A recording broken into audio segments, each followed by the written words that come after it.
আমাদের দীর্ঘদিন পর একটি সুযোগ এসেছিল। 1947 সালে আমাদের একটি ভূখণ্ডে লড়াই ছিল, 71 সালে একটি জন আকাঙ্ক্ষার লড়াই ছিল, কিন্তু প্রত্যেকটি লড়াইয়ে আমাদেরকে পরবর্তীতে বিভিন্ন দল গোষ্ঠী পক্ষ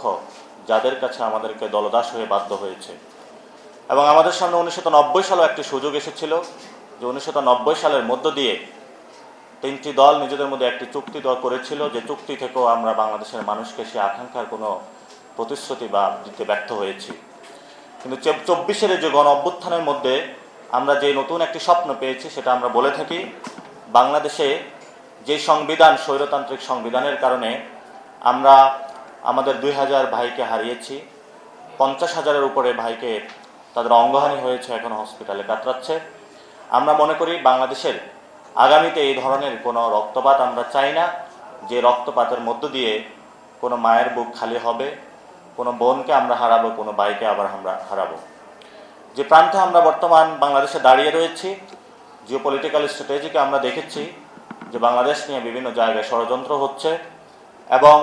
জাতিসংঘের যে রিপোর্ট এসেছে আমাদের সামনে, সেখানে আমরা দেখেছি কিভাবে আমাদের ভাইদেরকে আয়নাগড়ে এবং বিভিন্ন প্রান্তে কিলিংগুলো করা হয়েছিল।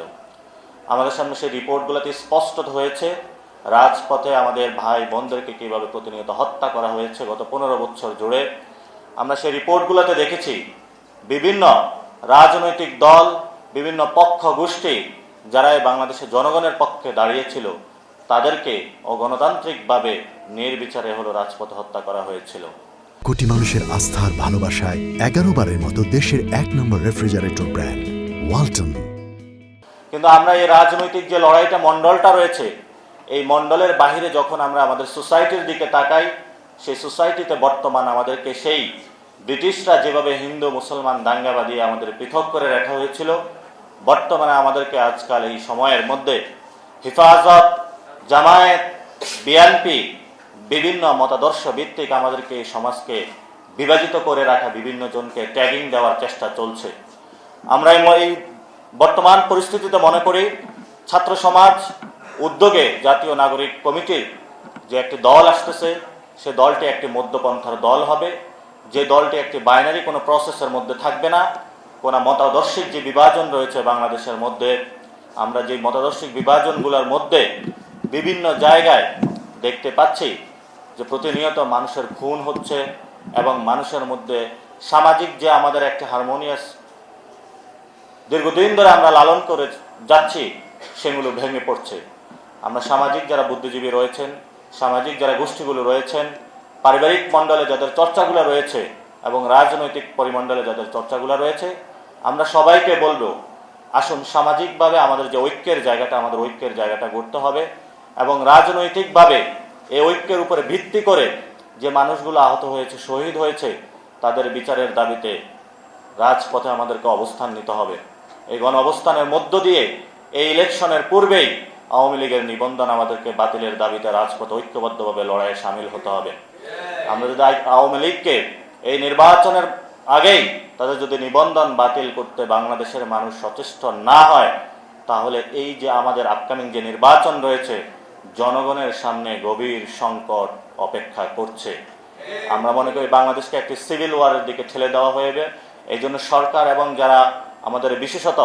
আইন শৃঙ্খলা বাহিনী থেকে শুরু করে যারা আইন মন্ত্রণালয়ে বিশিষ্ট ব্যক্তিবর্গ রয়েছেন, বিভিন্ন রাজনৈতিক দল রয়েছেন, তাদেরকে আমরা বলবো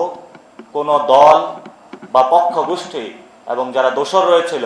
আমাদের উপরে রাজপথে হামলা চালিয়েছিল, আমাদের রক্তগুলো কেড়ে নিয়েছিল, আমাদের ভাইদেরকে শহীদ করেছিল, তাদের প্রতি দয়া দেখাবেন না। তারা সামাজিকভাবে তাদেরকে বয়কট করুন, পারিবারিকভাবে তাদেরকে বয়কট করুন, বিচারের দাবিতে ঐক্যবদ্ধ হন। বাংলাদেশের আওয়ামী লীগের একমাত্র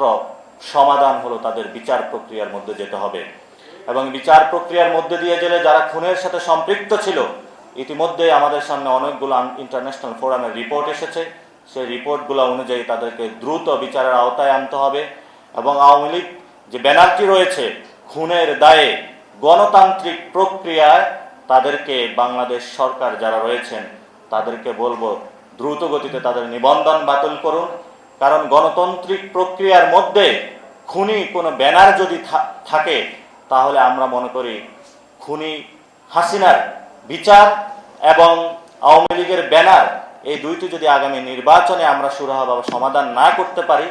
তাহলে আগামীর বাংলাদেশের যে মানুষগুলা শহীদ হয়ে আত্মত্যাগের মধ্য দিয়ে একটি গণতান্ত্রিক বাংলাদেশ চেয়েছিল, সেই গণতান্ত্রিক বাংলাদেশের ফেরার কোনো আমাদের পথ নেই। এই জন্য আমরা বাংলাদেশের যে রাজনৈতিক দলগুলো রয়েছেন, বড় দল,